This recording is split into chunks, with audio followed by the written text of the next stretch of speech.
எங்களுடைய ஜூலை 23 கருப்பு நாள்ல விஜய் தன்னுடைய தடை விதிக்கப்பட்டிருந்த ஜனநாயகம் படத்தை வெயிட் பண்ணி இருந்து எங்களுடைய கருப்பு நாள்ல அந்த நாளை தமிழ் மக்கள் மறக்கணும் என்று சொல்லி தன் படத்தை பார்க்கணும். அப்பத்தான் உலகத் தமிழர்கள் மட்டுமல்ல உலக நாடுகளும் ஜூலை கருப்பு தினத்தை உலகத் தமிழர்கள் ஈழத்தமிழர்கள் குறிப்பா மறந்துட்டாங்கள் என்று அதை பரப்புறதுக்கு சிங்களத்துக்கு ஆதரவா அந்த படத்தை வெயிட் பண்ணி இருந்து ஜூலை 23 ரிலீஸ் பண்ணினான்.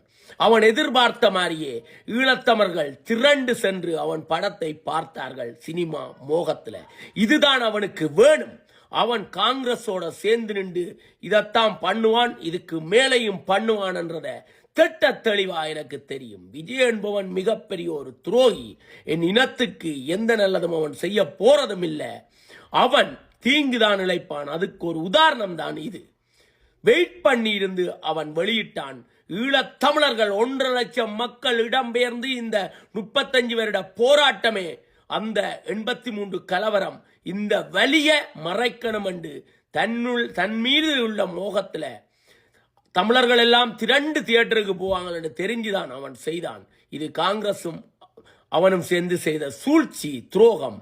விஜய நான் எப்பயுமே துரோகியா தான் நினைச்சிருக்கிறேன். டே 1 இருந்து இன்று வரைக்கும் இனிமேலும் அவன் துரோகிதான்.